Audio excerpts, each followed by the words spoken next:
Sean bienvenidos, estimados estudiantes, a la tutoría en línea 6 de recursos didácticos para la enseñanza de la matemática. Es un gusto nuevamente tenerlos en esta tutoría. Quiero presentar la agenda, el saludo, la presentación de la agenda trabajada, la resolución de dudas administrativas académicas, el sondeo de la lectura, que para eso estaba propuesta el material de la unidad 5. Quiero preguntar si hay inquietudes o dudas que ustedes tengan que quieran exteriorizar. En estos momentos lo podemos hacer.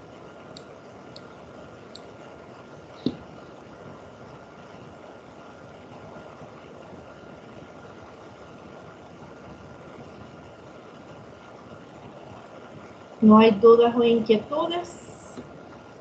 Bueno, entonces vamos a dar inicio a la propuesta, pero no sin antes comentarles que pueden observar nuevamente la grabación de esta tutoría en las pestañas de las tutorías virtuales en la plataforma, así como también la presentación la pueden descargar, pero igual yo se la voy a compartir por correo también, y que la tutoría de repaso de recursos es el miércoles 13 de noviembre. 13 de noviembre de 8 a 9 p.m. Bueno,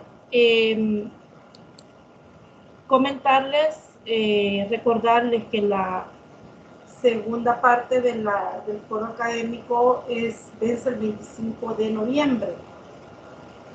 Ya creo que en el grupo, los que están en el grupo leyeron que por un error se había comentado que era para el 6 de noviembre, pero no, este finaliza hasta el 25 de noviembre, así que todavía hay tiempo para que si no lo ha hecho usted pueda comentar o hacer réplica al menos a dos de sus compañeros. Bien. Lo que vamos a tratar en esta tutoría es, como primera parte, las teorías sobre currículum y las teorías sobre aprendizaje. Esta tutoría está comprendida en 2 bloques. Siempre recordar que hay preguntas para la tarea de esta tutoría, así que estar pendientes también de copiarlas y de enviar la tarea posteriormente.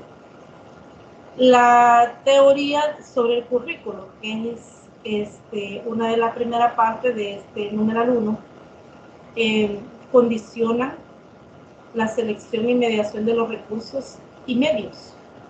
Ahora, hemos hablado mucho acerca de las teorías sobre el currículum, pero lo que vamos a desarrollar en esta tutoría es las teorías del currículo, las teorías de aprendizaje y el enfoque de la lección en matemática en el uso de los recursos, o sea, enfocado a los recursos. De todo lo que hablemos de estos 3 aspectos que he mencionado es orientado a los recursos. Entonces, como mencionaba hace un momento, las teorías sobre currículo condicionan la selección y mediación de los recursos y medios. La literatura sobre el tema distingue principalmente 3 teorías. La primera es la teoría técnica, que según Keynes considera a la sociedad y a la cultura como una trama externa a la escolarización y al currículum. En esta teoría, un grupo, usualmente político, define qué se estudia y qué tipo de sociedad y de personas se requiere. Los docentes y en general las comunidades no tienen opinión sobre las decisiones curriculares. Observe que desde acá, como en este grupo se definen qué es lo que se estudia, qué tipo de sociedad, para qué tipo de sociedad y de personas se requiere, esta parte condiciona en un primer momento los recursos y los medios que vamos a seleccionar desde el momento en que se define qué se estudia. es decir, los contenidos que se han de desarrollar, el tipo de sociedad, para qué tipo de sociedad y de persona. Entonces, eso determina los recursos que vamos a utilizar y los medios también que vamos a necesitar. En esa parte, en esta teoría, como es un grupo, dice, usualmente político, el que define todos estos elementos, las comunidades, los docentes, no tenemos participación en las decisiones que se toman a partir o en este momento, ¿verdad? Y se refiere más que todo a la parte técnica, ¿verdad? Que es la que está definido de una manera más concreta en los programas de estudio. Otra teoría, que es la teoría práctica, dice que esa teoría adopta un papel más dinámico respecto al aporte de las personas.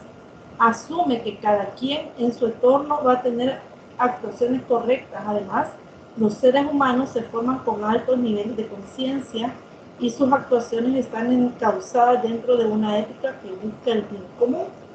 En esa teoría práctica, las comunidades, entonces los docentes, sí podemos decidir. Podemos decidir cuáles son los medios y los recursos más adecuados para favorecer el aprendizaje de los estudiantes. Entonces, aquí aún los mismos estudiantes son los que deberían de elegir cuáles son los recursos con los que ellos desean trabajar. Y la otra teoría, que es la teoría crítica, toma en cuenta que las estructuras sociales no son equitativas. En tal sentido, se deben de estudiar las deformaciones de las condiciones de vida operantes en el entorno para modificarlas y llevar mayor equidad a la sociedad. Uno de los objetivos de la teoría crítica consiste en que distintos sectores de la sociedad pueden mejorar sus condiciones de vida por medio de la educación.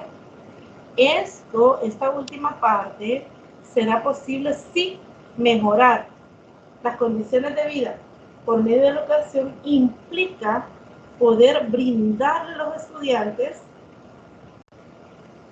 un ambiente donde tengan las condiciones favorables para el aprendizaje, y eso implica el uso de los recursos. Si bien es cierto, donde se ejecuta el planeamiento didáctico es diferente por por diferentes condiciones económicas, socioeducativas, familiares, etcétera.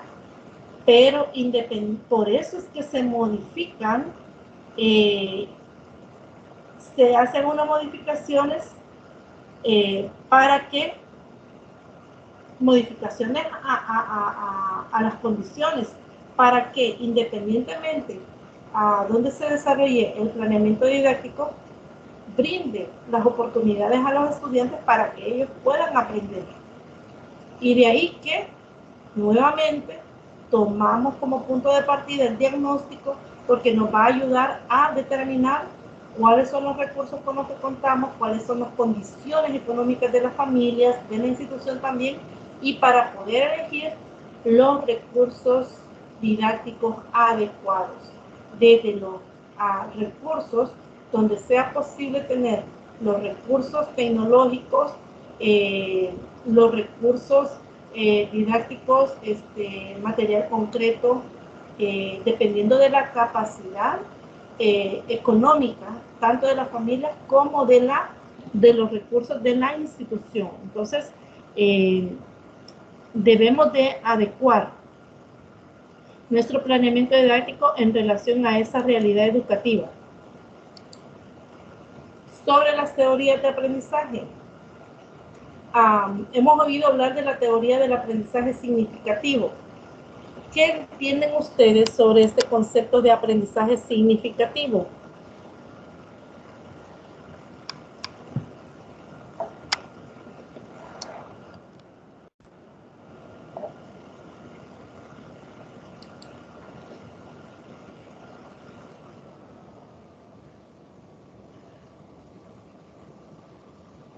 ¿Qué es el aprendizaje significativo?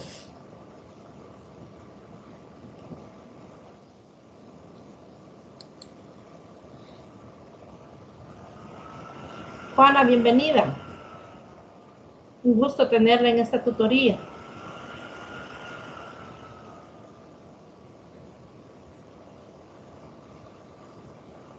Hacía la pregunta hace un momento, ¿qué entendemos por aprendizaje significativo?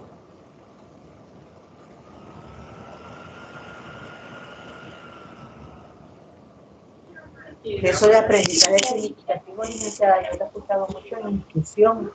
Y se refiere a aquel aprendizaje que es significativo para el niño y que por eso mismo lo asimila más fácil.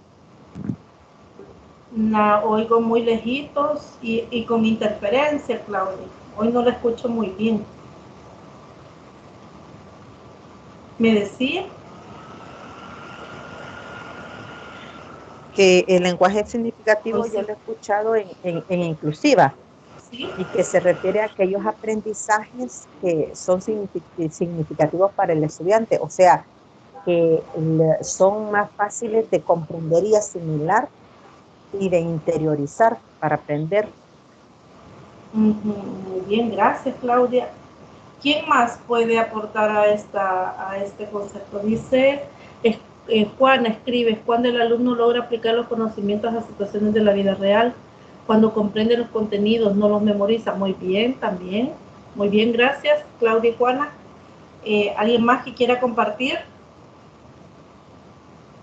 ¿Qué es lo que entiende por aprendizaje significativo?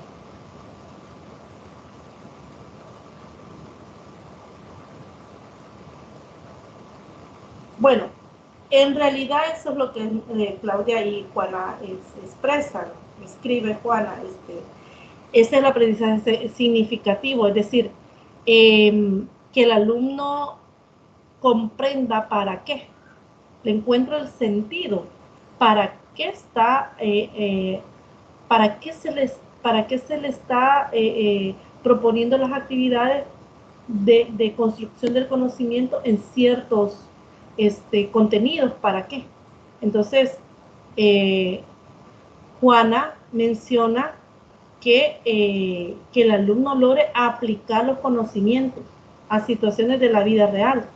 Si eso es posible, si el alumno logra aplicar los conocimientos a situaciones de la vida real, entonces podemos decir que el aprendizaje ha sido significativo para el estudiante. Y nosotros también ocupamos la palabra significativa. Esta experiencia fue significativa o mi aprendizaje fue significativo porque nos es útil, aún fuera del espacio, ¿verdad? De que es para los niños el aula, sino que para lo que él aprendió lo puede aplicar a diferentes situaciones de su vida, en su entorno, y le es útil para la vida. Entonces, a eso se refiere.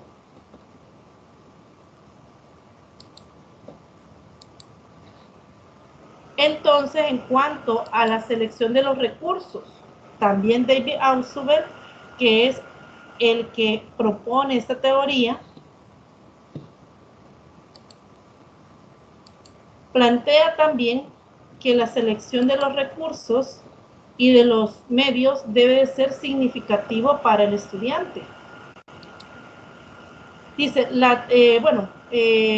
teoría del aprendizaje significativo del estadounidense David Altshuler, que la formuló a mediados del siglo XX y que hoy,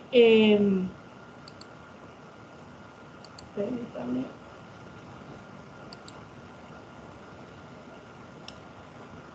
y que hoy en día no ha perdido vigencia.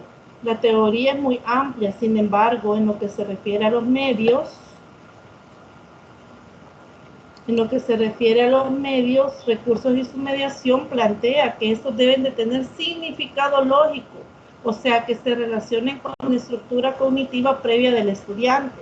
O sea, cuando hablamos que en la selección de recursos, medios aplicados a las actividades de mediación sea significativo, quiere decir que debe estar los recursos seleccionados de una manera tan cuidadosa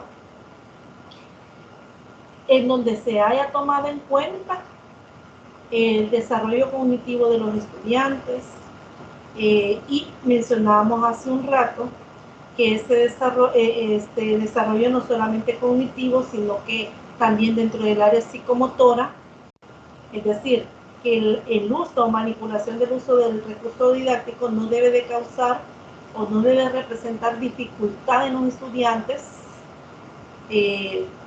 para que ellos lo utilicen, y también en la selección del recurso didáctico debe también tomarse en cuenta esa área afectiva, es decir, la aceptación del recurso, porque hay estudiantes donde rechazan el uso de un recurso específico.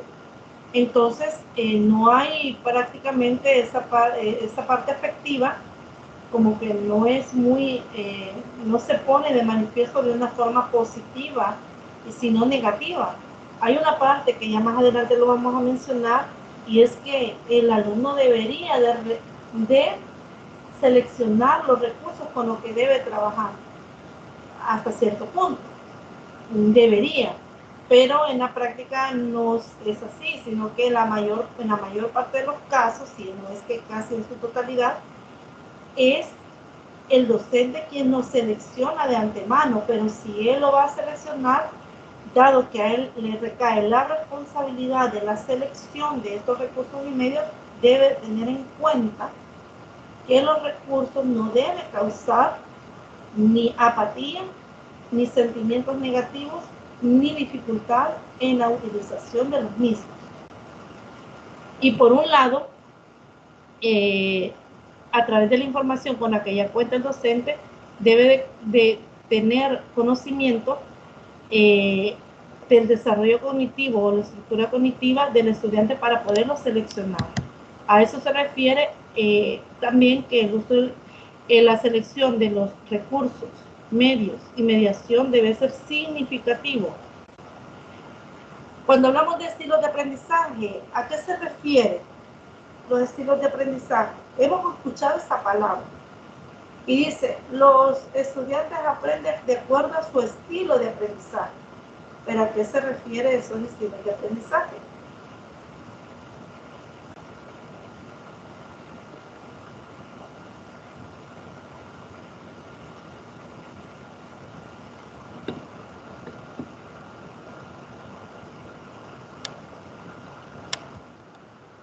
Hemos escuchado esa palabra, estilos de aprendizaje.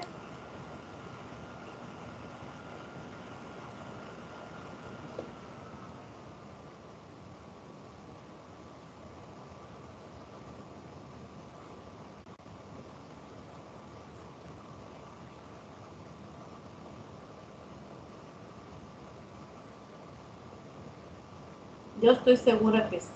Que esa palabra, hasta nosotros los que ya somos docentes, en la práctica hemos ocupado esa palabra. Juan escribe la forma en que se forma o asume una enseñanza. Gracias, Juana. Pero vamos a ver qué se entiende por los estilos de aprendizaje. ¿Está bien, Juan? Bien.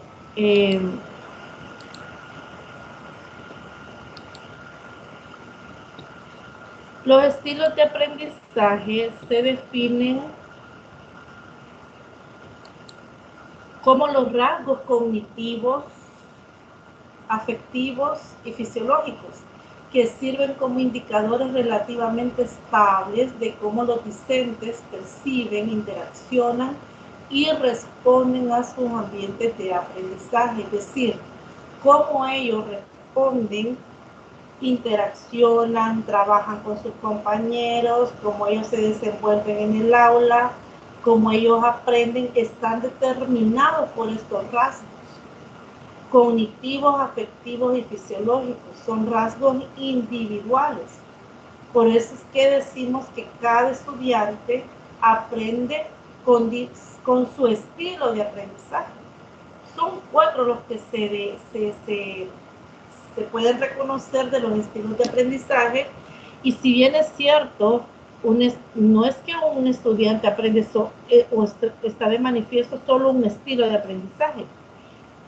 Seguramente los 4 estilos de aprendizaje en mayor o menor grado están de manifiesto en ellos y en nosotros, ¿verdad? Que estamos siempre en un proceso de formación, pero hay un estilo de aprendizaje que es el que más predomina y de acuerdo a ese que se pone como de mayor relevancia o mayor evidencia es que decimos que el estudiante aprende de acuerdo a un estilo de aprendizaje específico.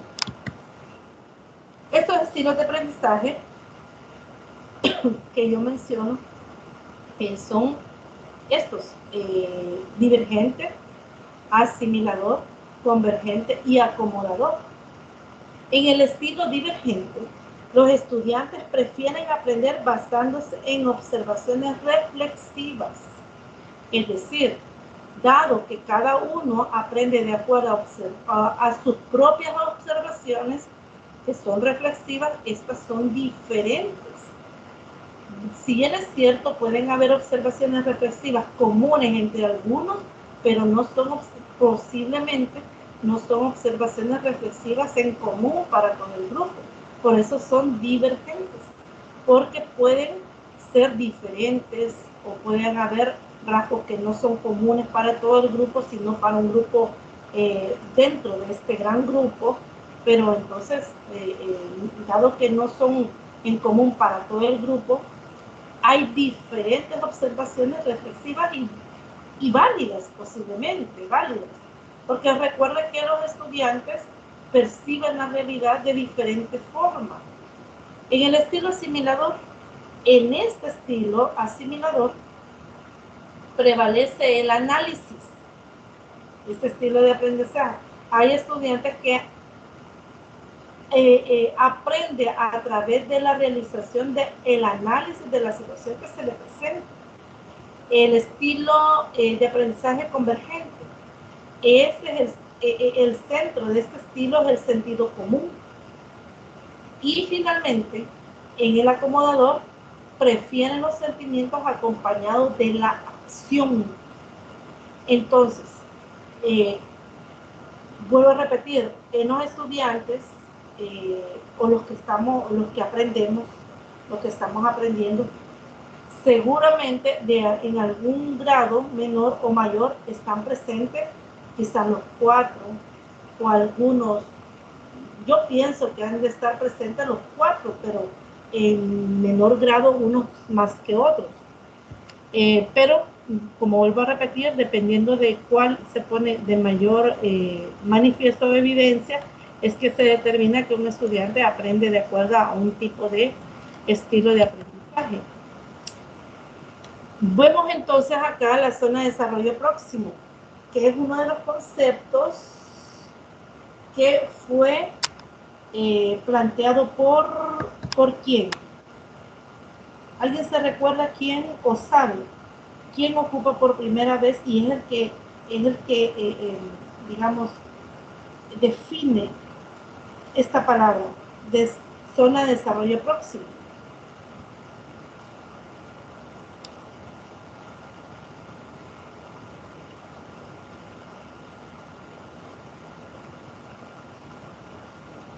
¿Quién ocupa por primera vez este concepto?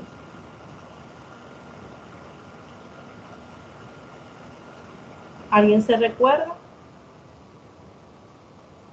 Los que ya estamos dando clases o ejercemos la docencia, en las capacitaciones se nos oímos mencionar. Sí, Vygotsky, muy bien, Juana. Sí, Vygotsky.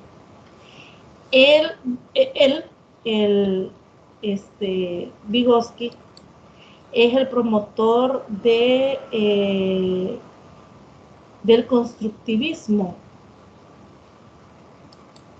Uno de los enfoques de la enseñanza es el constructivismo y es el bielorruso Lev Vygotsky el que propone, o por primera vez propone esta palabra, la zona de desarrollo próximo. En cuanto a la selección de los medios y recursos que se van a utilizar, Vygotsky hace primero, o sea, define qué es la zona de desarrollo potencial o próximo, y él establece que que es la diferencia entre las actividades que realiza el estudiante limitado a sus propias fuerzas, es decir, lo que el estudiante realiza, las actividades que el estudiante realiza sin ayuda, y las actividades cuando actúa con la colaboración y asistencia, o las actividades que realizas con ayuda, ¿verdad? Entonces, él define la zona de desarrollo próximo así, como la diferencia entre las actividades que el estudiante realiza con ayuda y las que realiza sin ayuda.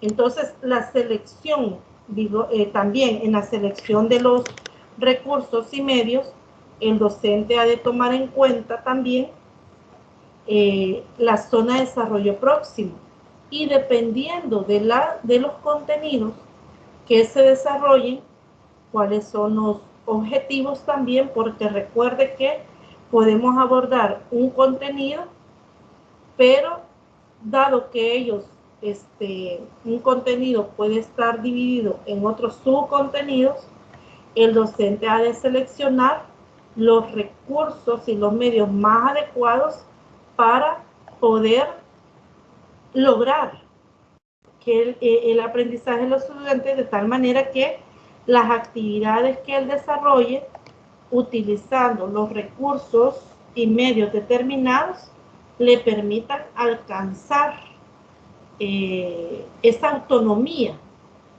en cuanto a la realización de las actividades. Entonces los recursos y los medios deben de favorecer al logro, ¿verdad?, esa zona de desarrollo próximo. Entonces, el estudiante debe utilizar diferentes recursos, eso para favorecer el aprendizaje. Pero como decía hace un momento, ya que cae en el docente la gran responsabilidad de la selección de esos recursos, debe tener en cuenta cuáles son los más adecuados. Y estos deben de adecuarse al contenido también. Por ejemplo, dice, si se estudia con material concreto y con la técnica código del color, las operaciones con números enteros, y se conoce que algunos estudiantes no tienen facilidad en el estudio del tema, entonces sería conveniente que solo las actividades correspondientes a la suma se realicen en forma individual. Observe que aquí hay dos elementos, el contenido y el recurso. También hay otro elemento. Si el estudiante o los estudiantes no tienen facilidad en el estudio del tema, es decir, operaciones con números enteros, porque entre las operaciones con números enteros está la suma, la resta, multiplicación y división.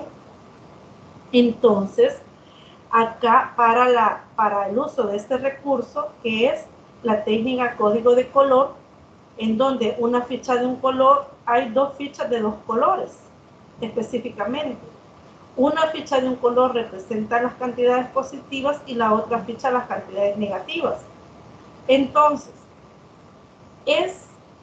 se sugiere que el uso de este recurso se utilice de forma individual solo para el estudio de la suma. Observe que aquí hay varios factores que se están considerando en el uso de este recurso. ¿Qué operación se va a realizar con este recurso?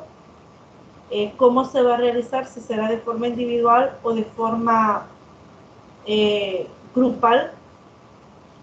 También el docente debe de conocer la facilidad, como dice acá, del conocimiento de este tema, si se les hace difícil o si el docente considera que pueden trabajar de forma individual las otras operaciones. Entonces son factores que se deben de tomar en cuenta. Si se cuenta, dice, con fichas y se asume el color negro para los números negativos y el blanco para los números positivos, se esperaría, dice, que todo estudiante de la clase pueda aprender que 1 más menos 2 es igual a menos 1. Y se completa la neutralización de una ficha negra con una blanca. En otras palabras, el uso del recurso le va a ayudar a comprender al estudiante las operaciones de números positivos con números negativos, de tal manera que en la práctica pueda comprender que una ficha de un color anula a una de color contrario. De ahí que dependiendo del color de la ficha que quede al final, será el signo que corresponde a la operación. Para estudiar la resta de números enteros y que el estudiante pueda interiorizar, no memorizar, como escribía Juana, que el aprendizaje significativo no conlleva la memorización, sino la comprensión. Y la interiorización de los algoritmos de la resta será solo si hay una comprensión de estos procesos. En el caso, por ejemplo, que plantea 1 menos 2 es igual a 3, este proceso involucra, dice, comprender conceptos como que restar significa sumar, el opuesto, entendiéndose que el opuesto de una ficha negra es una ficha blanca. Es lo que aparece en la figura. Al inicio, originalmente, si se plantea esta operación 1 menos 2, quiere decir que el signo menos que aparece, en la figura, en la operación, perdón, indica que es el opuesto de menos 2. De ahí que la respuesta es igual a menos 3. Quiero preguntar, ¿están viendo la presentación?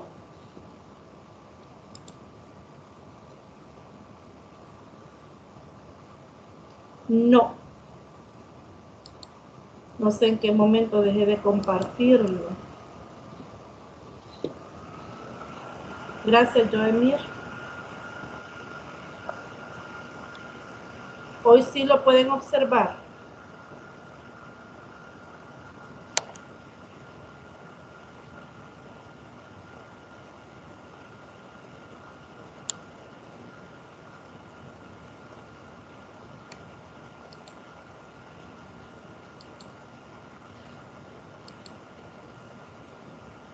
Sí, bueno.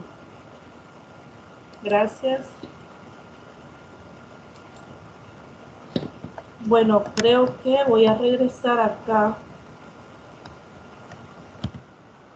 En este ejemplo decía, si se estudia con un material concreto, que son el uso de las fichas con colores diferentes, las operaciones de las sumas. Recuerde que los números enteros involucran números negativos y positivos, incluyendo 0.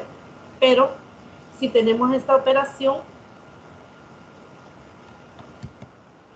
1 más menos 2, explicaba, una ficha negra anula una ficha blanca. Y de ahí que la respuesta de la operación está determinada de acuerdo al color para el signo y el número de fichas para el número, el símbolo. También explicaba que para que el alumno comprenda que 1 menos 2 es igual a 3, involucra también, dice, el concepto que restar significa sumar el opuesto. Y en la figura aparece la operación original 1 menos 2. Entonces, este menos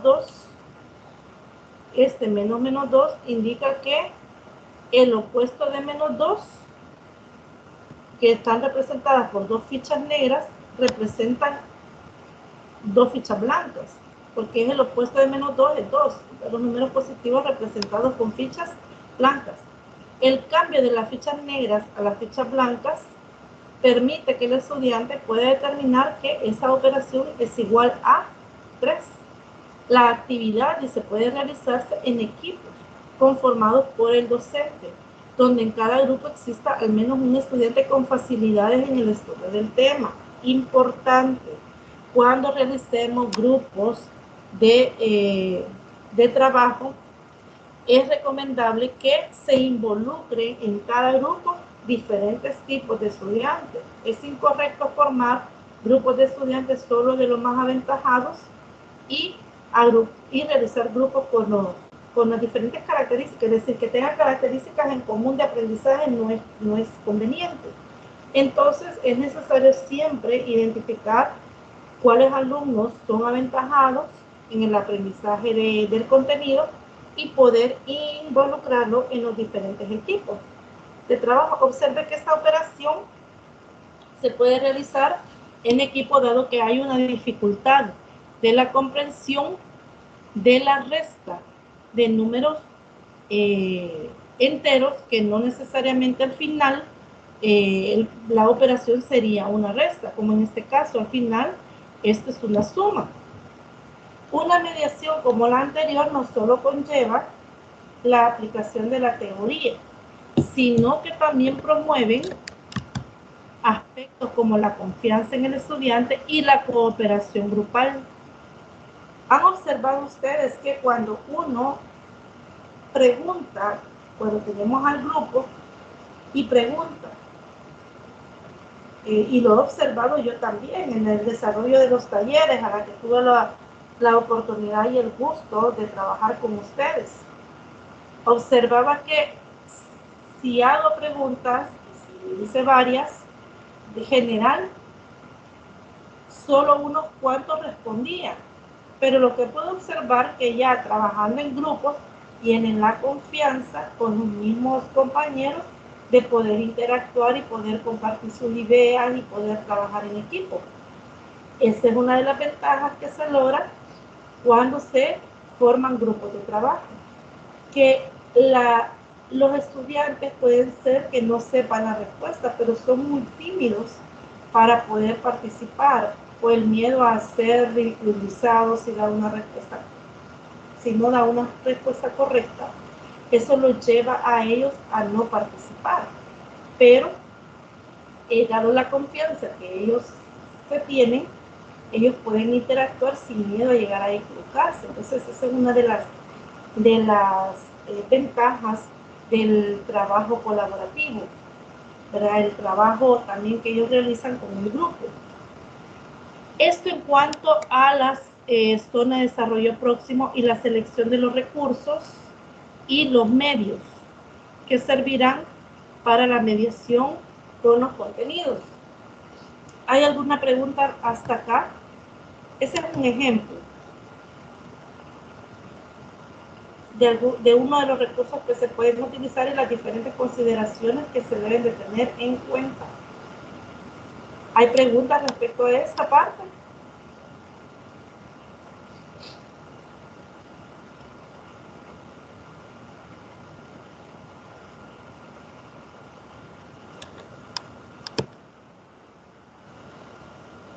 ¿Puedo continuar? No hay pregunta. Bueno. Gracias.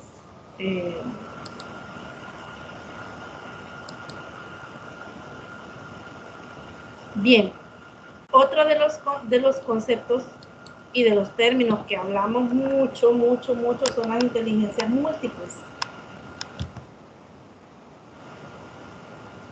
¿Cuáles son las inteligencias múltiples a las que se refiere Howard Gardner? ¿A qué se refiere cuando habla de inteligencias múltiples?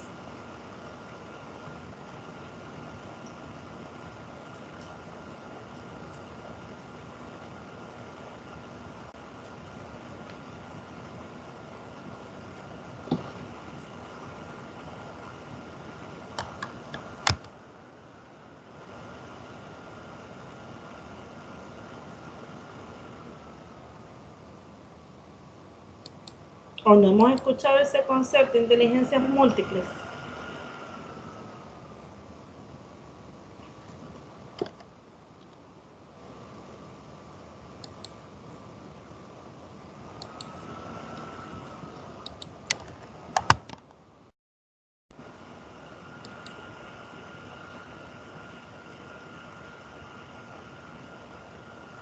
Se refiere que cada niño tiene sus propias habilidades. Gracias, muy bien. ¿Alguien más? ¿Alguien que quiera aportar? Aparte de Cristian.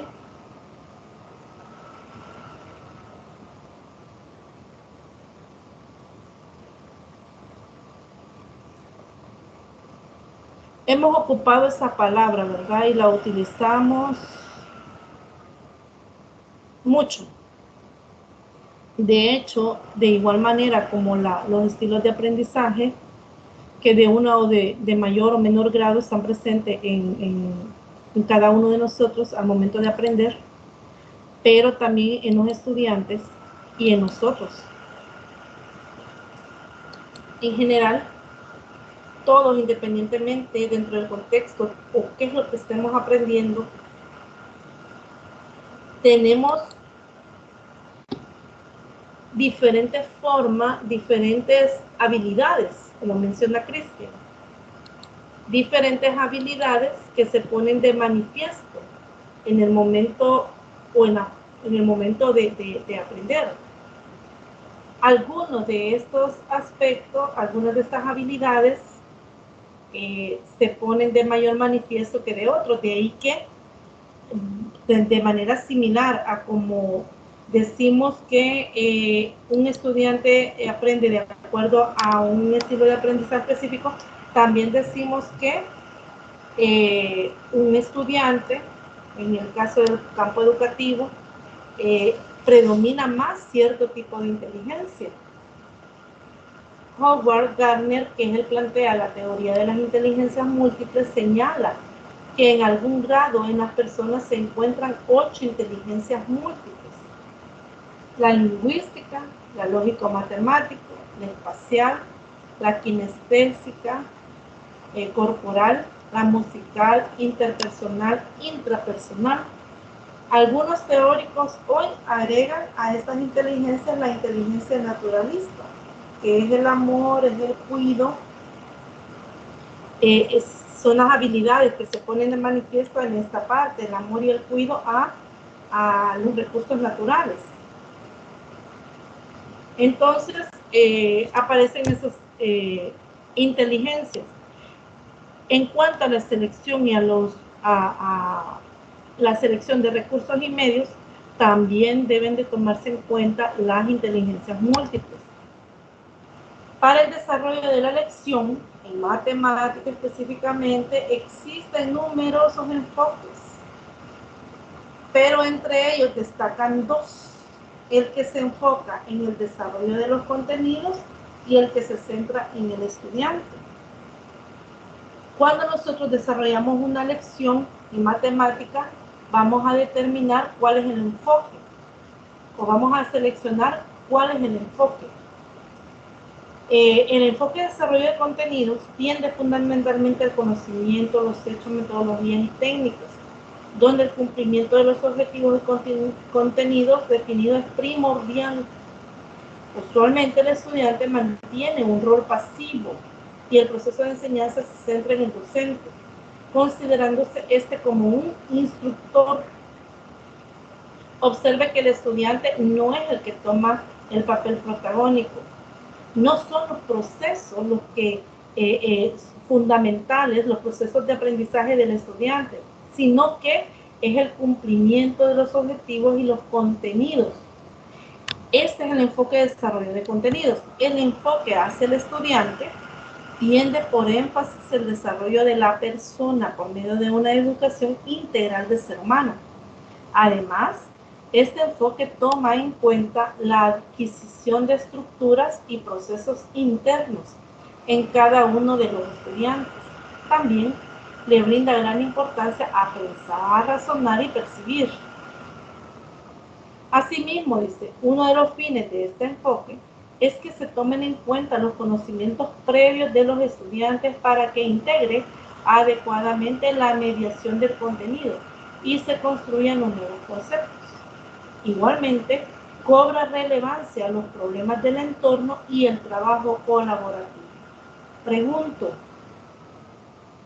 ¿el diseño de nuestras lecciones de clase en matemática debe de tener un tipo de enfoque? ¿Cuál es el enfoque que en el desarrollo de una clase o en el diseño de una clase se considera de estos dos que acabo de mencionar? ¿Cuál considera que es el enfoque que se está poniendo en práctica?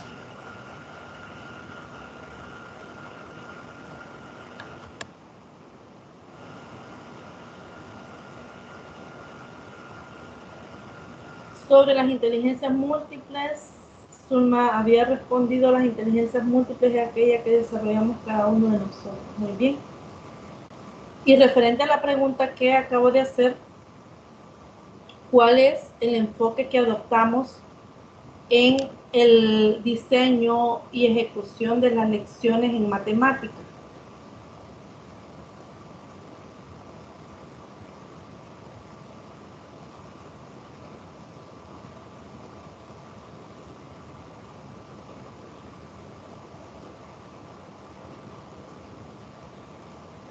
¿Es el enfoque hacia los contenidos o el enfoque hacia los estudiantes?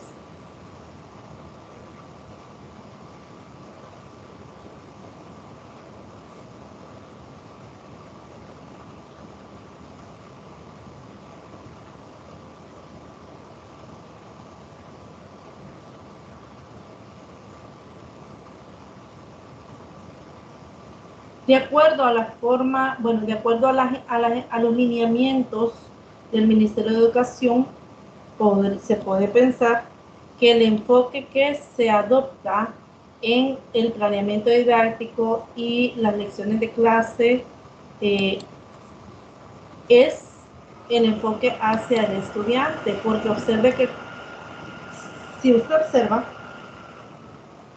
todas las características que define a este enfoque se pone de manifiesto en las actividades de mediación, y ese es el cuidado que uno debe de tener, que lleve al estudiante no a la memorización sino a la comprensión, que desarrolle en el estudiante las habilidades de analizar, argumentar, sintetizar, reflexionar, también que haya un trabajo individual pero también grupal, que promueva por tanto el trabajo colaborativo, y que sean situaciones o problemas dentro del entorno del estudiante para que el aprendizaje sea significativo. Entonces, el enfoque que se adopta en la educación salvadoreña es el enfoque hacia el estudiante. Acá aparece la primera pregunta de tarea.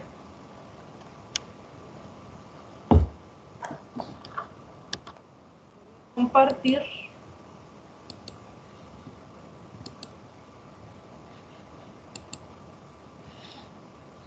La primera pregunta de tarea es: ¿qué recurso emplearía usted para impartir el concepto de divisor y dividendo? Y van a argumentar por qué coge ese recurso. O sea, usted escribe qué recurso lo ocuparía y por qué lo ocuparía y cómo lo ocuparía. No solamente es el nombre, ¿verdad? No se limita a usted a escribir sobre el nombre, sino también a explicar por qué lo ocuparía y cómo lo ocuparía. Entonces aquí está planteada la primera pregunta. He dejado de compartir porque quiero pegar esta pregunta en el espacio del chat.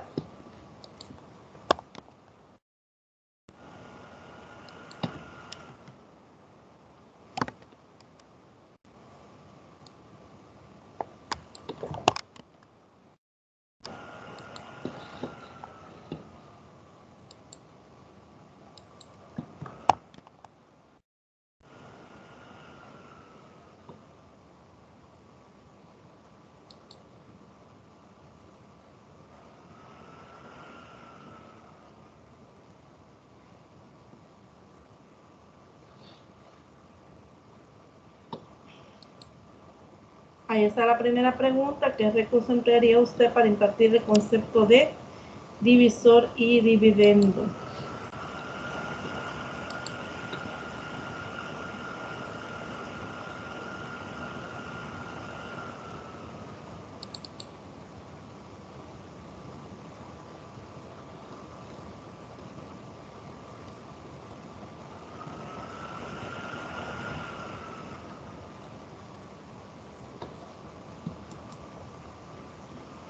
No se ve la pregunta.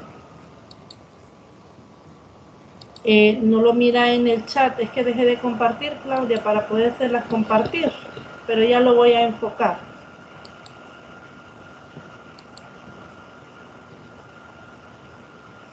Ahí está la pregunta.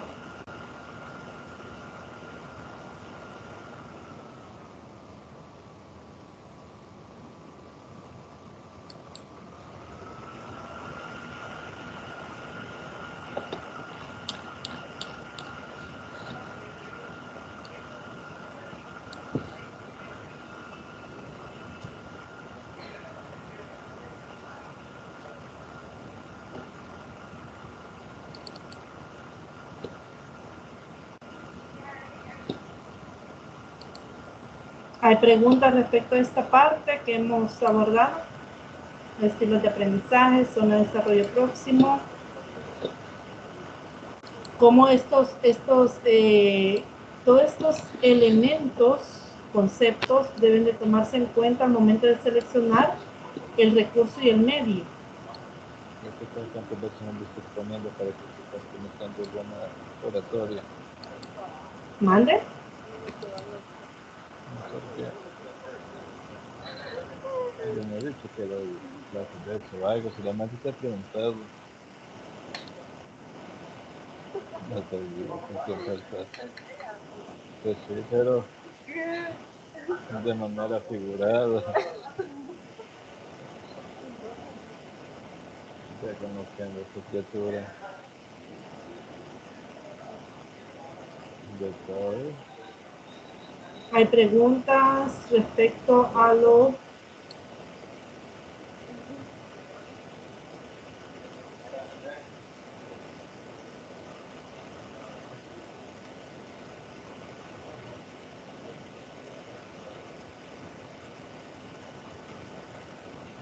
Bueno, Cristian me hacía una pregunta.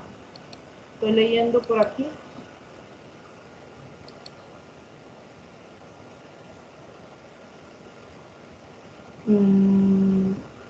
Dice, ¿cuánto valen las preguntas? Fíjese que las preguntas tienen, como son 6 tutorías,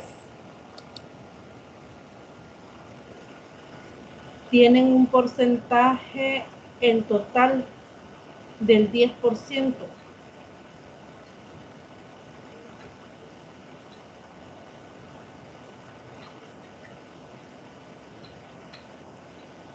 Responda a su pregunta, Cristian.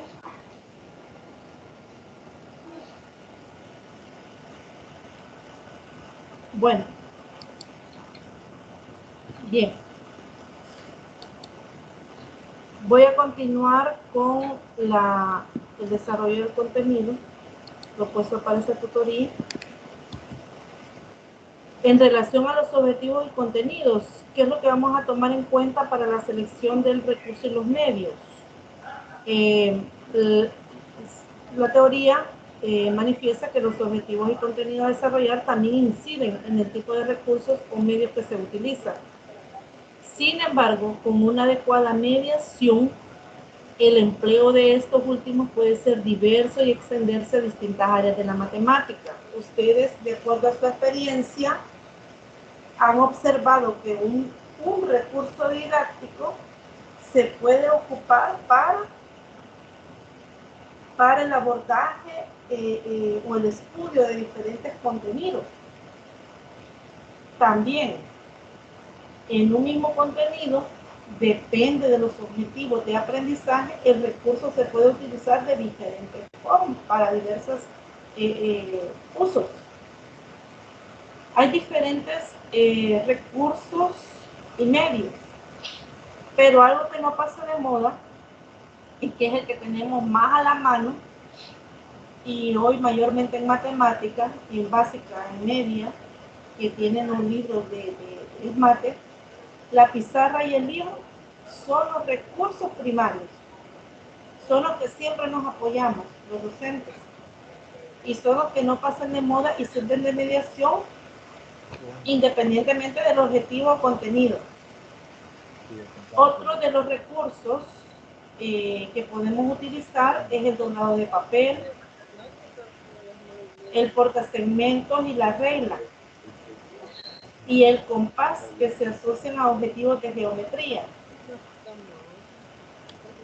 Alguien creo que no se ha percatado que tiene el micrófono activo, activo.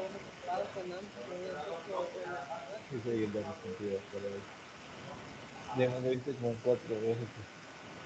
Por favor, desactivemos el micrófono. Sí, porque si no te entera todo el mundo.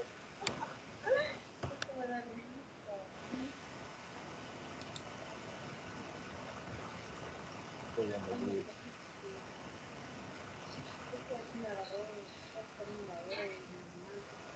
Bueno, no se dan cuenta que estamos escuchando la conversación.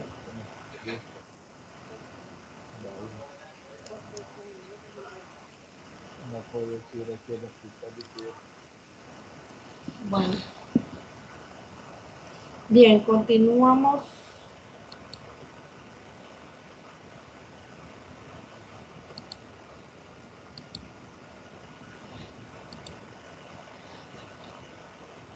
Bien, mencionaba que uno de los recursos, entre los recursos que se puede utilizar y para diferentes áreas de la matemática, específicamente en geometría, está el doblado de papel, el portasegmentos, la regla y compás, que estos se asocian a objetivos de geometría. Se adecuan bastante cuando se necesita la comprobación de teoremas o la demostración de propiedades con objetos geométricos. Es decir, para la parte, esta parte de las demostraciones tenemos esos recursos. El geoplano y el tangrama son recursos de gran versatilidad. Su uso se dirige a objetos geométricos donde se manipulen lados, ángulos, vértices y regiones poligonales. También estos recursos permiten la rotación de figuras, el cálculo de áreas y perímetros de las figuras geométricas. Observe que los objetivos de aprendizaje pueden ser diferentes, pero un recurso lo podemos utilizar para el estudio de diferentes contenidos.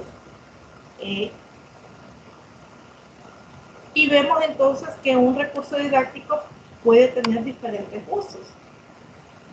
Depende de los objetivos de aprendizaje.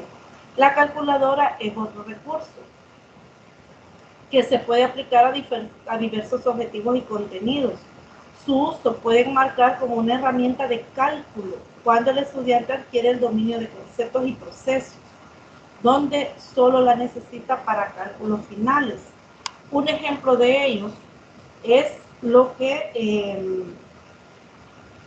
ya creo que en algún momento lo hemos puesto de manifiesto, aún en básica. Por ejemplo, en básica, si estamos, por ejemplo, en séptimo, le estamos enseñando al estudiante a dividir números enteros. Hay un proceso de división que él realiza. En séptimo, por ejemplo, si el objetivo es evaluar al estudiante en cuanto a la aplicación del algoritmo de la división. La calculadora no es un recurso que va a servir de mediación para el aprendizaje del contenido, obviamente no. Pero, por ejemplo, en noveno grado, el estudio de las ecuaciones, por ejemplo, al momento de despejar una incógnita, resulta que hay una división que realizar para obtener, por ejemplo, el valor final, ¿verdad? O el valor para la incógnita. Hay una división que realizar, pero observe que el objetivo de aprendizaje no es la aplicación del algoritmo de la división, sino que el objetivo es en las ecuaciones la resolución de las ecuaciones aplicando el algoritmo de la resolución de ecuaciones. Observe que la división puede ser un proceso que va a aparecer en medio del desarrollo de la resolución de la ecuación y al final, puede ser que aparezca al final. ahí es válido que el estudiante pueda ocupar la calculadora, porque no es en sí el fin, el proceso de la división que se está evaluando. Entonces sí se puede ocupar. Entonces a eso se refiere cuando el recurso se puede utilizar a diferentes objetivos y contenidos. Y se refiere aquí que el estudiante puede ocupar esa herramienta de cálculo cuando ha adquirido el dominio de conceptos y procesos. Este es un ejemplo. Uno que yo mencionaba también, y lo voy a volver a retomar, es cuando mencionaba en alguna tutoría, yo me recuerdo que lo mencioné, es cuando vemos la distribución binomial. Dentro de la fórmula aparece la combinatoria. La combinatoria se ve dentro de de unos contenidos antes de la distribución binomial. Entonces, cuando se aborda, yo no sé si, yo porque no tengo conocimiento del programa ESMAD de segundo año y no sé si todavía está considerado ese contenido. Tengo varios años ya de no trabajar en media, pero antes aparecía ese contenido, pero aparecía dentro de la fórmula, vuelvo a tomar esta idea, aparece dentro de la fórmula la combinatoria, pero contenidos antes se ve la combinatoria, su fórmula, y hay ejercicios donde van a aplicar la fórmula para poder obtener el valor de esa combinatoria. Entonces, ¿qué quiere decir? Que en ese momento donde se veía la combinatoria, obtener el resultado con la calculadora no era válido. De hecho, los estudiantes, yo tuve la experiencia de observar a los estudiantes el asombro cuando ellos veían que el mismo resultado que ellos habían obtenido ocupando la fórmula era la misma que obtenían simplemente introduciendo los valores en la calculadora y la función. Entonces, observe que también este es un ejemplo donde determinar el valor de un valor de probabilidad con los parámetros para esta distribución, sí es válido ocupar, o los estudiantes pueden ocupar esta herramienta para obtener el valor de la combinatoria, porque ellos anteriormente ya adquirieron el dominio del proceso del cálculo. Una calculadora graficadora se podrá emplear en el estudio de las propiedades de las gráficas de diversos tipos de funciones. Por ejemplo, en la función cuadrática, el estudiante podrá identificar elementos como concavidad, intersecciones con los ejes, vértices, máximos, mínimos y ejes de simetría. Nuevamente, hay que determinar cuál es el objetivo del uso de la calculadora de la graficadora. Antes de ocupar esta calculadora, el estudiante debe de haber adquirido el dominio del proceso de identificar todos estos elementos que menciono y la gráfica. Entonces, el recurso se puede utilizar, pero hay que tener claro cuál es el objetivo propuesto para que ellos puedan ocupar el recurso. El rotafolio se puede utilizar para la presentación de contenidos al estudiante en forma secuencial, y con el franelógrafo los estudiantes pueden mover los objetos, por ejemplo, la demostración del teorema de Pitágoras. Estos recursos ya se mencionó en una tutoría. La pizarra mural. La pizarra mural se abordó en una de las preguntas de la tarea de una tutoría que se desarrolló. ¿Cuáles son las características de la pizarra mural? ¿O cuáles son las ventajas del uso de la pizarra mural?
Bueno,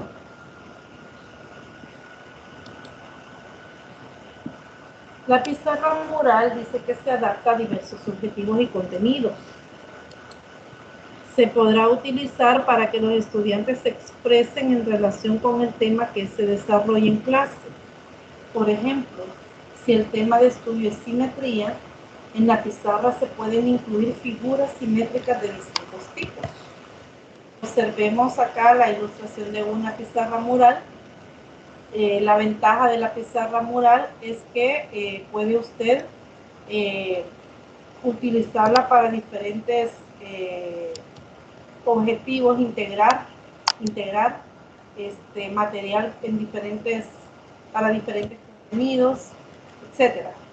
Entonces, por ejemplo, si se ocupa, se está viendo el contenido simetría, puede incluir en la pizarra mural diferentes figuras, en donde quede de manifiesto el eje de simetría y el concepto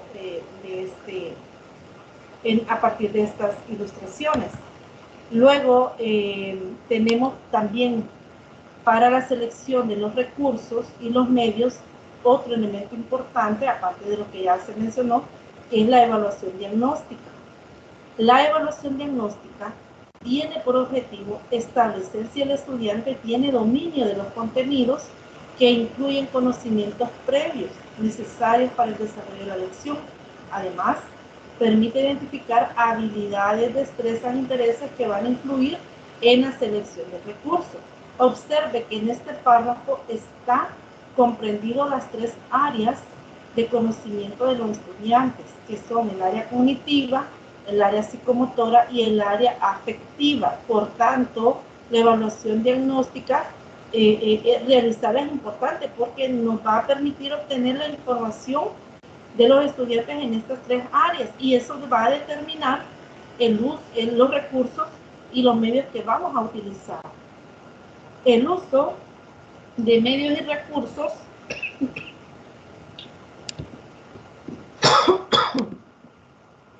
en determinados temas puede facilitar la evaluación diagnóstica.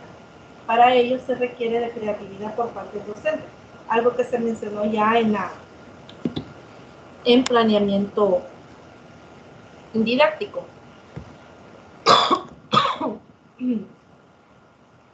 Se necesita de la creatividad de parte del docente en la selección del medio recurso y la mediación del contenido.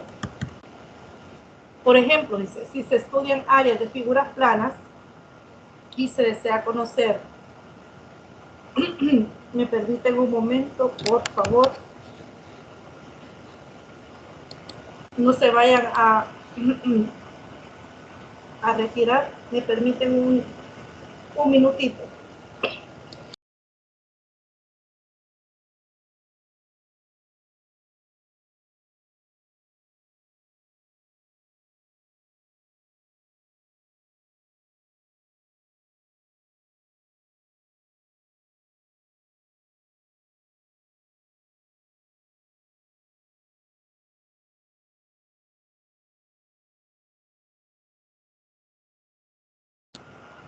Bien, continuamos.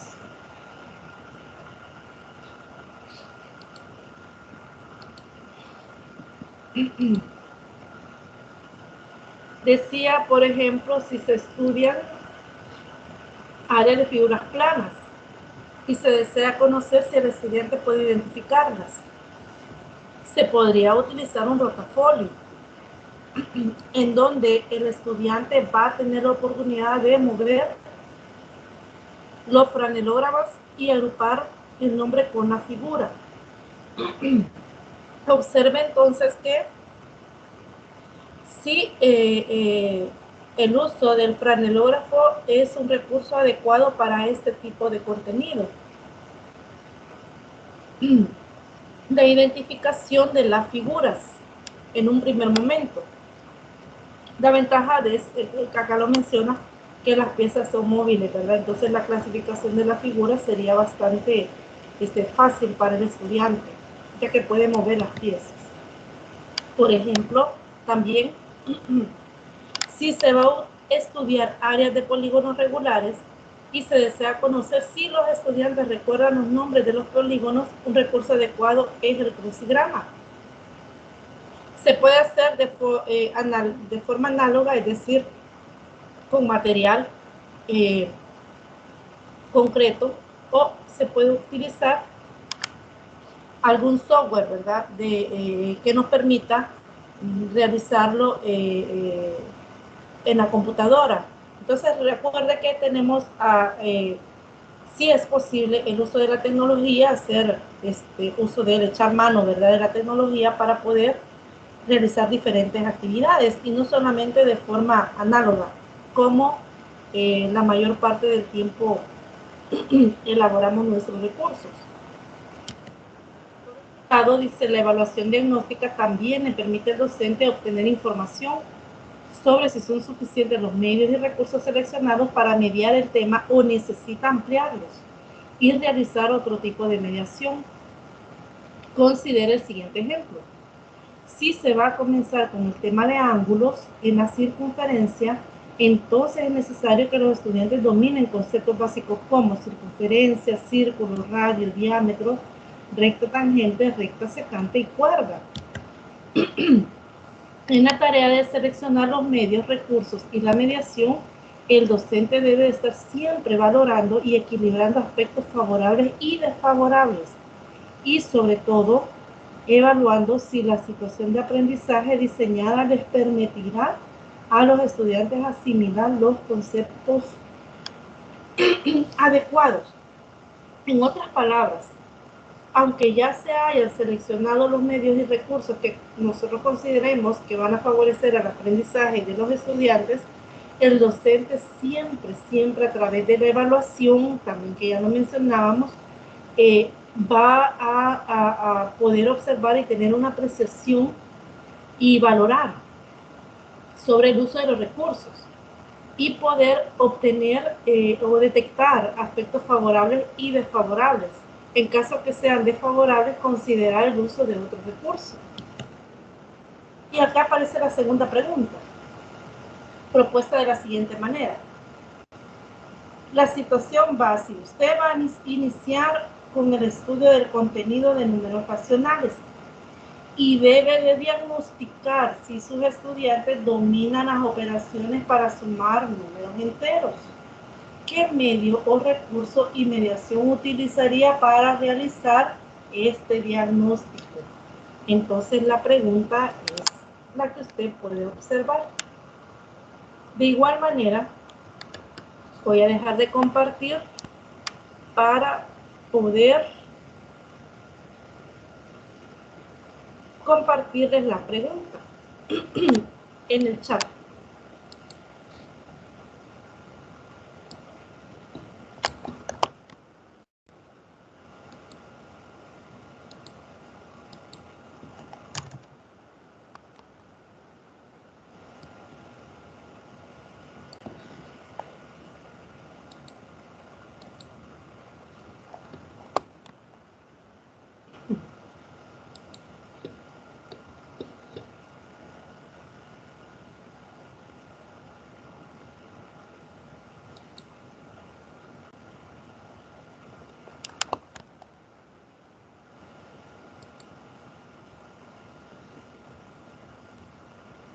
Aquí está la primera pregunta y la segunda.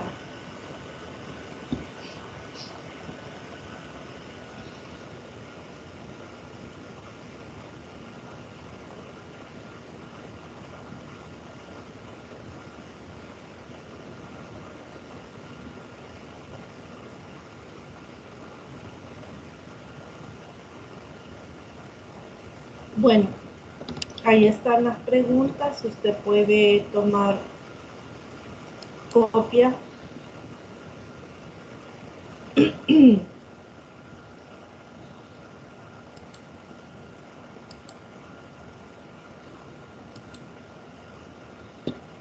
Bien, continúo con la última parte de esta tutoría. Es sobre los estudiantes y los docentes en el aula. Es otro de de los elementos que se han de tomar en cuenta al momento de seleccionar los recursos y los medios.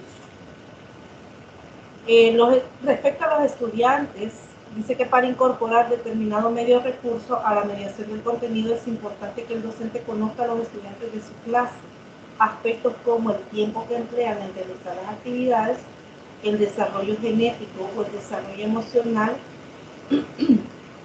pueden facilitar información para que les favorezca o no al empleo de un medio de recurso. Y aquí entra también lo que ya vimos en la tutoría anterior, que son los estudiantes con necesidades educativas especiales también. Entonces es importante que se consideren en la selección de los recursos y los medios en relación a los estudiantes las tres áreas: cognitiva, afectiva y psicomotora. Con respecto al tiempo empleado en realizar las actividades, se debe tomar en cuenta que no todos los estudiantes trabajan en clases a un mismo ritmo. De ahí que volvemos a retomar los estilos de aprendizaje y las inteligencias múltiples. Algunos de ellos emplean más tiempo que otros, es algo que es muy cierto. El docente debe de adecuar su mediación de manera que beneficien a todos los estudiantes de la clase, especialmente a los que más emplean más tiempo en terminar, las actividades. Respecto a los estudiantes también que emplean menos tiempo, se ha fijado usted que los estudiantes que emplean menos tiempo son los más aventajados, y parece ser que como terminan en menos tiempo, se sienten aburridos, no hayan qué hacer y empiezan a desesperarse. Entonces a ellos, los que emplean menos tiempo en realizar las actividades, hay una sugerencia, y es la asignación de retos adicionales en los cuales profundicen conocimientos sobre el tema. Es decir, siempre en la línea del trabajo en el contenido, se le puede asignar actividades con, digamos, con dificultad que implique mayor esfuerzo para él, que requiera que él también pueda profundizar, como dice aquí, sobre el tema. Por ejemplo, dice, si se está estudiando el número irracional, se podría suponer que con material concreto, mediado adecuadamente, los estudiantes comprendan la naturaleza de dicho número. Para ello se medirían diámetros y circunferencias de objetos como chapas y tapas. Luego se calcularía el cociente de las medidas entre la circunferencia y el diámetro. Y finalmente se podrían presentar los resultados en tablas para discutir la aproximación del número. Un ejemplo, cómo se puede o qué recursos se puede ocupar y cómo se va a mediar con el contenido. Para que los estudiantes que finalicen la actividad anticipadamente al tiempo establecido, además de ayudar a sus compañeros, se les puede proporcionar libros o material para que lean o investiguen algunos datos importantes alrededor de este número, los cuales podrían presentar posteriormente en esta misma clase para comentarlos y valorarlos. Esta es una sugerencia de cómo podemos aprovechar, ¿verdad?, al estudiante que ha terminado en menos tiempo que el resto. Proporcionar, en otras palabras, material extra para que ellos puedan profundizar sobre el estudio de los números irracionales. Esta es una propuesta o sugerencia. Otra de las consideraciones para la selección del medio y el recurso en general son las valoraciones que realiza el docente sobre el desarrollo emocional y genético de sus estudiantes. Sobre el desarrollo emocional, se puede citar que los recursos, medios y su mediación no deben ser impuestos por el profesor. Podría ser que habilidades como el conocimiento de uno mismo, la empatía, la colaboración y el respeto no las tengan desarrolladas algunos adolescentes. Es por ello que, sin pérdida de autoridad, el docente tiene que ser capaz de convencer, negociar y motivar en todo momento en su clase, buscando consenso y aceptación en cada una de las actividades. Se trata que todos los estudiantes realicen las actividades. Algunos estudiantes muestran apatía y no se involucran de ninguna manera con la realización de las actividades. Es ahí donde el docente, como dice acá, sin perder autoridad, o ocupando también su creatividad, el trato hacia los estudiantes, puede convencerlos para llegar a que ellos propongan los recursos que ellos quieren utilizar. Si es que ellos conocen algunos y si es posible adaptarlos para el desarrollo de las actividades. Entonces, de ahí que los estudiantes pueden elegir, como lo mencionaba al inicio de la tutoría, los recursos didácticos. En cuanto al desarrollo genético, es valioso que el docente considere que el ambiente opera de manera similar a los factores hereditarios del estudiante. Si se tiene un estudiante tímido, muchas veces se le aísla y la timidez se acentúa. De igual manera se buscan recursos, medios y la mediación que se adapte a esa forma de ser, sin percatarse de que necesita lo contrario para que el estudiante supere ese estado. Es importante que para elegir el medio y los recursos son las que tienen que ver con el conocimiento de los niveles de percepción visual y auditiva de los estudiantes. En relación a nuevas tecnogramas o tecnologías, se deben realizar una evaluación sobre el tiempo que se empleará para que el estudiante use adecuadamente el medio recurso. Observe que acá también otra de las consideraciones son la percepción visual y auditiva, por un lado, de determinar cómo está nuestros estudiantes en relación a estas dos capacidades, y también a las tecnologías. Si los estudiantes ya tienen un conocimiento sobre el uso del software, y si no, hay que dar una como capacitación anticipada antes del abordaje de ese contenido, cuánto tiempo nos vamos a llevar en la realización del contenido. Entonces son aspectos que se deben de tener en cuenta. Y también tener en cuenta el monitoreo de las actividades, no dejarlo solo, ¿verdad?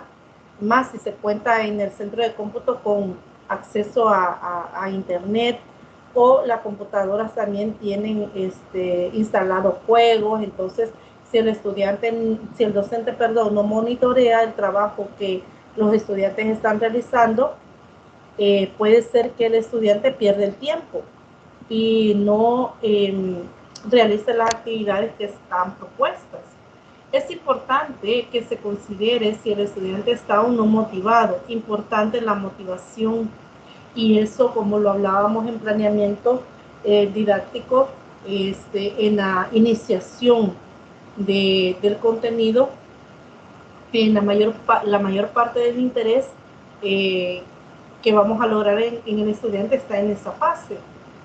Vamos a motivar también al estudiante de acuerdo al uso o de acuerdo al recurso que hemos seleccionado. Si el estudiante no se siente motivado, es importante que el docente trate de motivarlo, orientándolo. Quizás la parte de la desmotivación es porque no puede utilizar el recurso, o no le encuentra sentido del uso de ese recurso. Entonces la confianza que el docente le brinda al estudiante es muy importante, porque de esa manera, en la medida que el docente brinde confianza, los estudiantes van a poder expresar lo que ellos sienten o la impresión que ellos tienen sobre el uso del recurso. El mejor criterio que tiene el docente para seleccionar los recursos y medios es el estudiante. O sea, ese es el punto de referencia. Es por ello que un diagnóstico le proporcionaría los insumos necesarios en la toma de decisiones en cuanto a la mediación de contenidos y, en consecuencia, en la selección de los medios y recursos apropiados. Entonces, los docentes deben de tomar en cuenta la percepción de los estudiantes, la opinión de ellos. Pregunto, ¿hay dudas o inquietudes?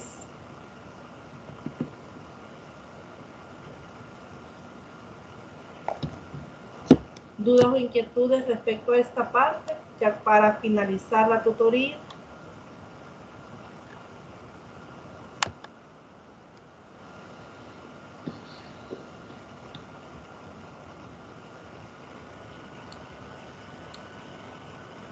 No. Gracias. Gracias, Claudia. Gracias, Juana. Ya vamos a finalizar esta...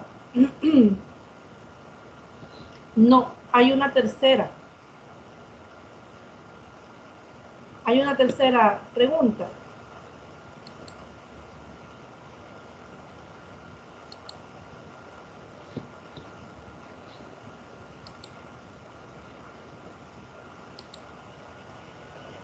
Voy a continuar.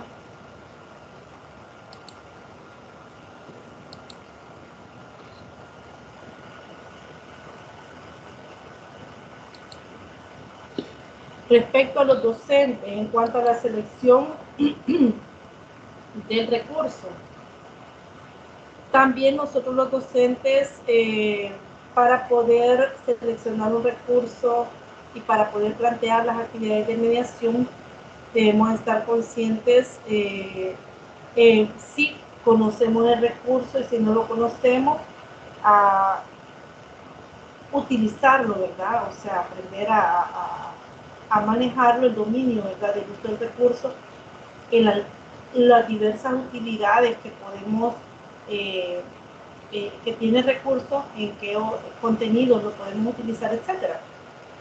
Pero en cierta manera, como lo menciona acá el autor, es que el profesor debe sentirse cómodo utilizando su mediación, recursos y medios tradicionales como la pizarra y el libro de texto. Y por eso,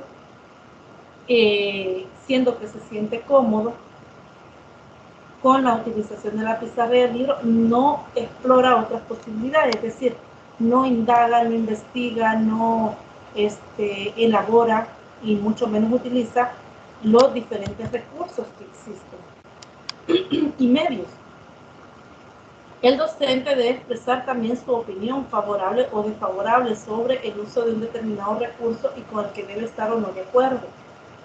El docente no debe utilizar un recurso impuesto si no está convencido que es adecuado para sus estudiantes, pero para ello es necesario que argumente el por qué no lo hace. No es adecuado que un docente se niegue a utilizar un recurso porque no desea capacitarse y aprender sobre su uso y mediación. Ante esto, quiero preguntar, ¿qué es lo que piensan respecto a que no es adecuado que un docente se niegue a utilizar un recurso porque no desea capacitarse y aprender sobre su mediación? ¿Se da en nuestras escuelas esa situación?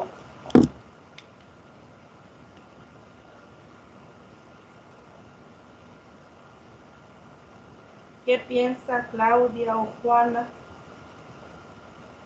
que son las que participan, y Zulma, que escriben?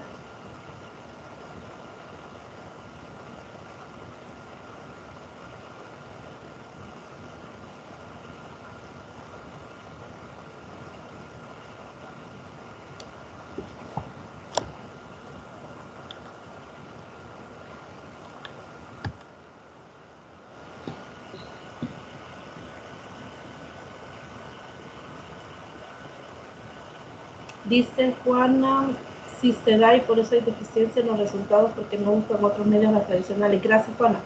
Claudia, preguntaba que qué opinan acerca de esta situación, que no es adecuado que un docente se niegue a utilizar un recurso porque no desea capacitarse y aprender sobre su uso y mediación.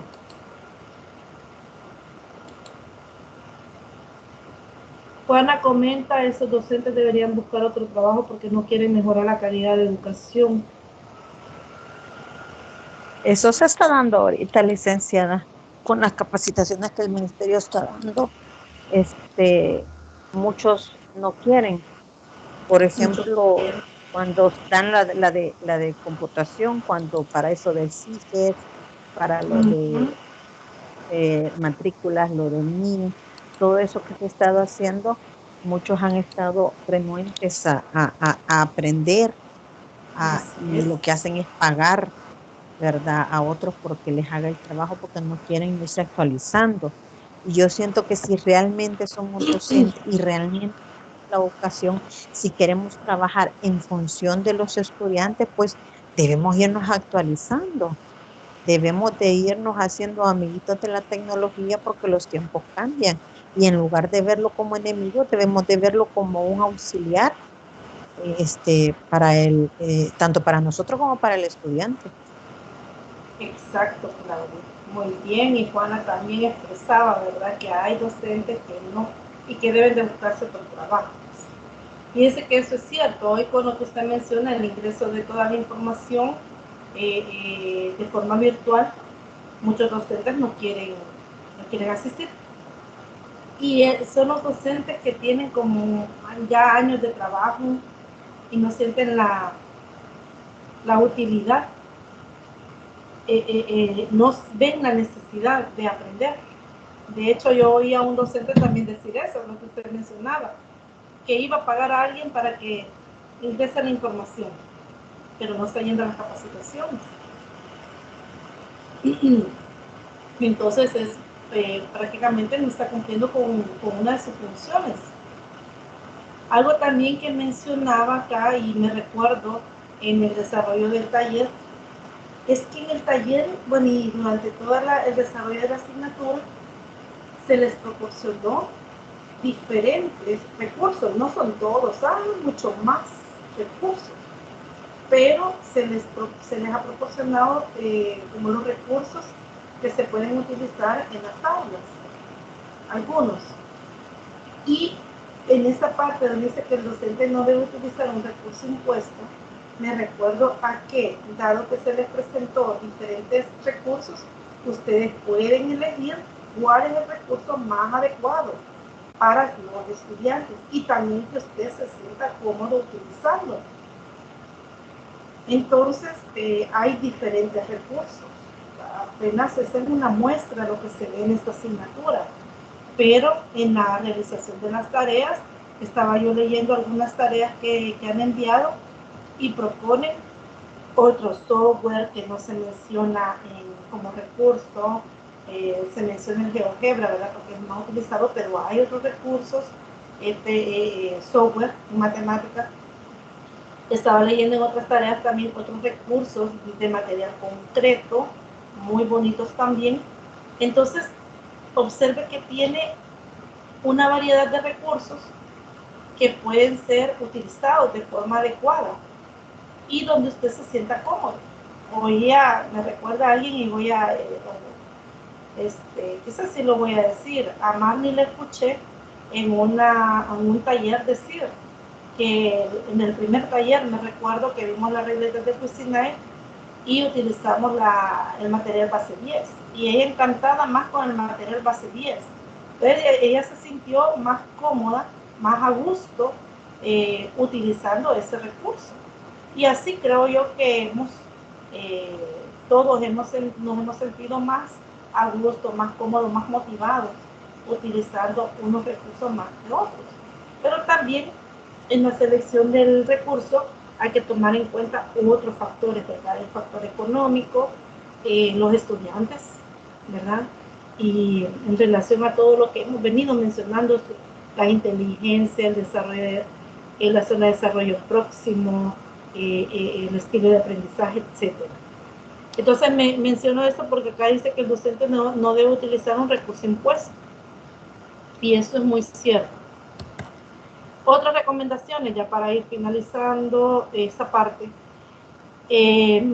son las siguientes. Si los recursos presentan textos, hay que tener cuidado que la información debe estar ordenada en forma secuencial desde la esquina superior izquierda a la inferior derecha.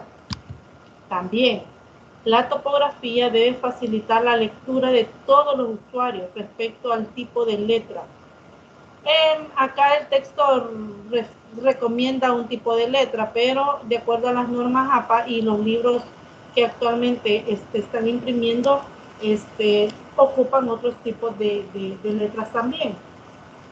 Pero dice, se recomienda estas letras sans serif o sin serifa, que no llevan, dice, ningún tipo de terminación y además facilita la lectura de los estudiantes con dislexia. Entonces se recomienda este tipo de letra. El contraste entre el color del texto y el fondo deben de ser adecuados. También la información no tiene que estar resaltada solamente con el uso del color, ya que los estudiantes con problemas visuales o daltónicos no podrían comprenderla. Si el recurso es electrónico, los formatos tienen que ser accesibles, como por ejemplo HTML o PDF. Para los estudiantes con necesidades educativas especiales, el recurso tiene que permitir que puedan acceder al documento de texto, ya sea por medio de salidas auditivas, texto parlante, o a través del tacto mediante la impresión del documento en braille. Si el recurso contiene audio, las consideraciones son que debe de escucharse claramente en todo el salón de clase, deben tener un volumen uniforme a lo largo de la grabación. Si se está combinando imágenes y el audio no está en el idioma nativo, entonces deben de aparecer los subtítulos correspondientes o debe estar doblado, ¿verdad? Pero en el caso que no esté en nuestro idioma, deben de aparecer los subtítulos correspondientes. Si en el grupo hay estudiantes con necesidades educativas especiales, entonces se deben de considerar la posibilidad de que el recurso se presente de otra forma, como el lenguaje de señas. Ahora bien, si el recurso contiene imágenes, debe transmitir claramente el mensaje que se pretende comunicar. Es conveniente evitar fondos oscuros o muy coloreados. Debe contener una iluminación consistente y un contraste balanceado. También deben tener alta resolución que permita precisar su contenido, incluidos detalles mínimos que se podrían considerar importantes. Si las imágenes involucran el desarrollo de una secuencia, es conveniente que se ubiquen de izquierda a derecha. Es preferible evitar las imágenes que cuentan con una gran cantidad de colores. Para los estudiantes con poca visión, verificar que puedan acceder a ellas, ya sea mediante un amplificador de imágenes o mediante gráficos táctiles.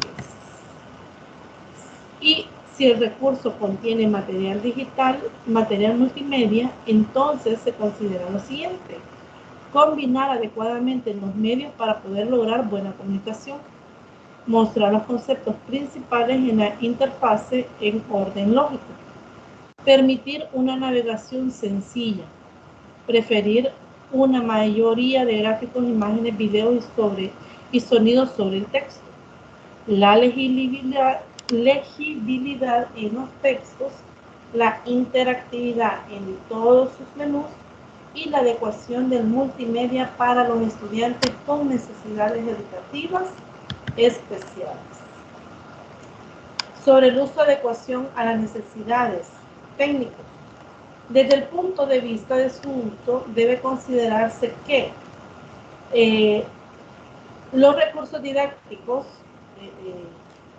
deben de ser, y los medios deben ser útiles y funcionales. No podrán sustituir al docente en su tarea de enseñar, ni a los estudiantes en la de aprender. El docente debe estar presente en el momento en que los estudiantes desarrollen las actividades con el uso de los recursos. No utilizar, en otras palabras, lo que quiere decir, no utilizar ese tiempo que los estudiantes van a realizar las actividades para hacer otras actividades. El docente debe de monitorear el trabajo, auxiliar al estudiante. Su uso también responde a los planeamientos didácticos y metodológicos. En otras palabras, el uso de recursos y medios deben de estar especificados en los planeamientos didácticos, en las actividades de mediación. Se deben adaptar a las necesidades educativas y organizativas de la institución educativa. ¿Qué quiere decir? Que debemos de tener conocimiento con qué recursos cuenta la institución, que si no los cuenta, cuáles son los recursos que podemos elaborar por los estudiantes. Y no perder de vista que si la institución no cuenta con los recursos y si es posible elaborarlo con nuestros estudiantes, en la medida de lo posible no debe de incurrir en gasto. En nuestros estudiantes, por tanto, se pueden utilizar material reciclado o material de bajo costo. Desde el punto de vista de su adecuación a las necesidades, hay que considerar que cubran las necesidades del centro educativo, garanticen la privacidad de la información a los usuarios, se adecúen al espacio físico de la institución, sean de un acceso fácil al usuario. Desde el punto de vista técnico, se sugiere considerar que tengan un buen servicio de mantenimiento, su uso fácil y sencillo, esto con los recursos tecnológicos, faciliten la producción de otros materiales y posibiliten interacción con otros medios. La disponibilidad de recursos económicos de la institución es muy importante porque ellos van a determinar, como ya lo mencionaba, con qué recursos vamos a utilizar. En el caso de los recursos multimedia, también hay que tomar en cuenta los costos del software y el hardware.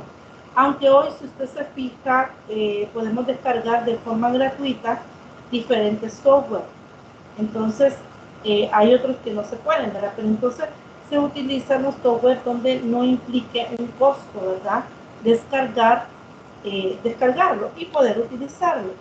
El precio es otro factor que incide en que un recurso se utilice más que otro. Por ejemplo, la pizarra de tiza o la pizarra de plumón, que es la que ocupamos hoy en día, es uno de los recursos más económicos y de fácil adquisición. Por esa y otras razones está presente en casi todas las instituciones educativas. El franelógrafo y el rotafolio, aunque también son utilizados, su uso en comparación con la pizarra no es tan frecuente. Su limitante es el tiempo que requiere para su construcción. En general, en la elección de un medio y recurso, el costo es un factor muy importante. No solamente se tiene que valorar en términos monetarios, sino que también hay que tomar en cuenta el tiempo, el espacio físico donde se van a utilizar y su uso en el futuro. Y finalmente aparece la tercera pregunta. Voy a compartirla en el chat mientras pregunto si hay comentarios.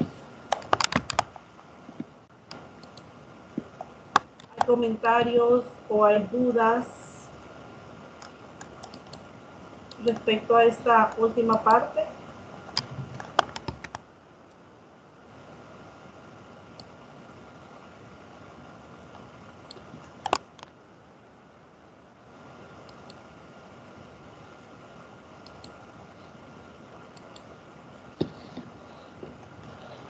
No se ve la pregunta. Sí, ya la voy a compartir, Juana, solo que me salí para poderla copiar. Aquí está la tercera pregunta. Y voy a compartirlo.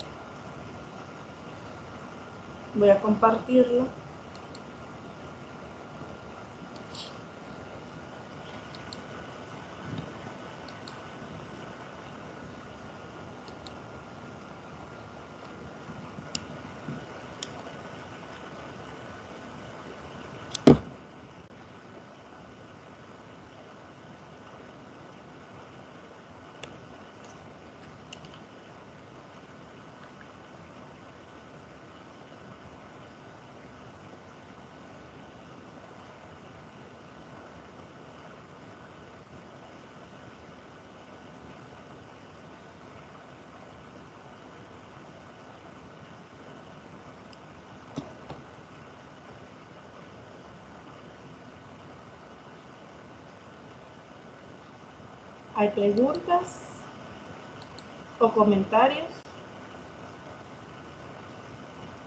Quizás recordarles sobre el foro académico, la segunda participación finaliza el 25 de noviembre.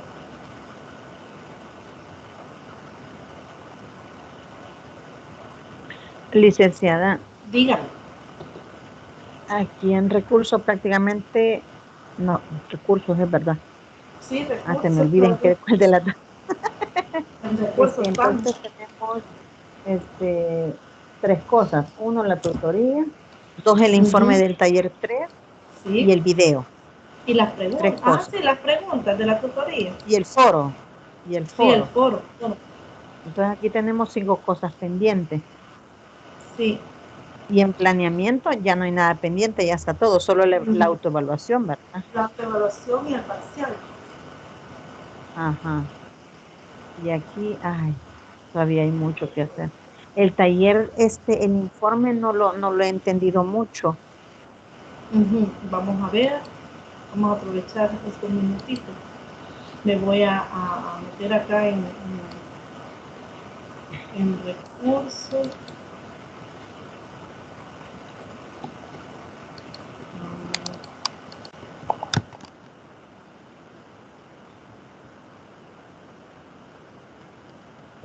Claudia, voy a compartir las indicaciones para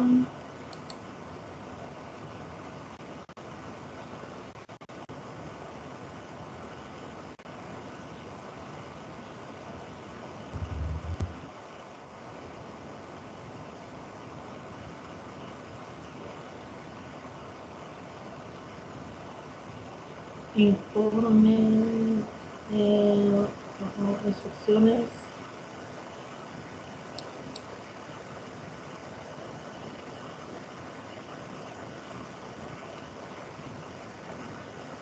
Vaya, esta lo voy a compartir, Claudia.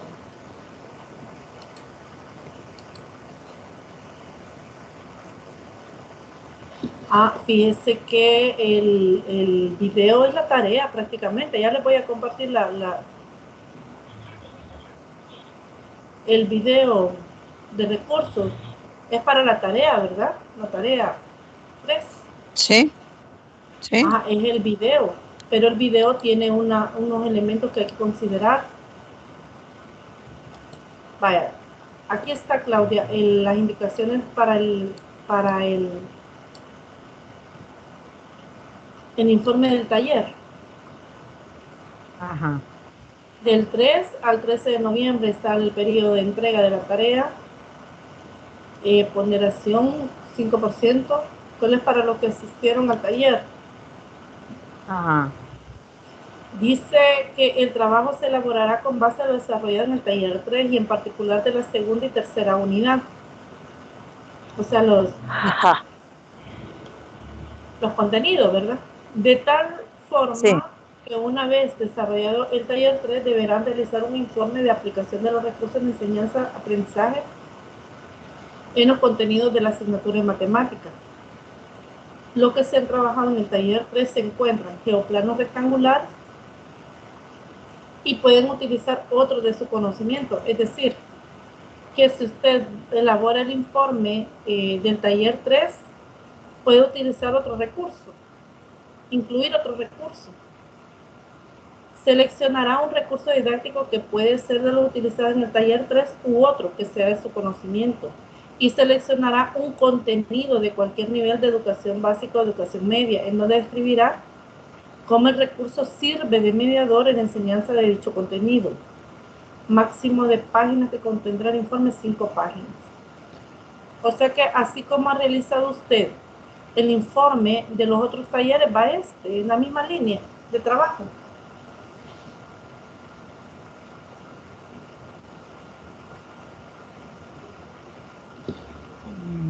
O sea que vamos a escoger un tema, por así decirlo, como un tema, y lo vamos como a desarrollar como una clase. ¿Cómo lo desarrollaríamos en una clase aplicando el recurso? Correcto. Y fíjese que aquí deja abierta la posibilidad de que usted utilice otro recurso y no necesariamente el desarrollado en el taller 3.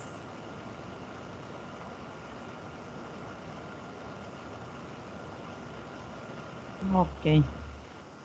Así es que es prácticamente la misma línea de trabajo con que se desarrollaron los informes de los talleres anteriores.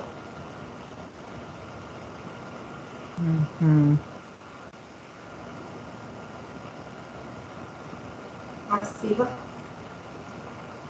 Y lo que yo observo, que algunos no seleccionan el tema, solo describen el recurso, tal cual como está en el material o en la guía del taller, y no lo adaptan, no lo contextualizan y no explican para un contenido específico cómo ese recurso servirá de mediador.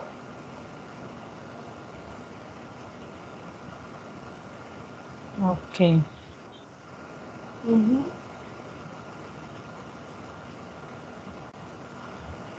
Pues sí, queda claro, Claudia.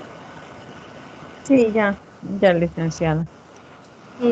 Otra pregunta que tengan que hacerme.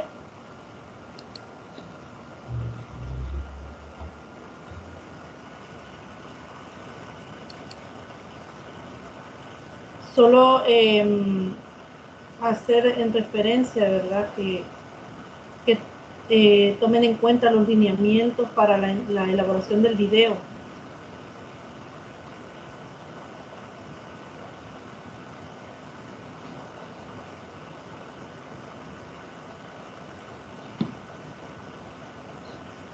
Ok.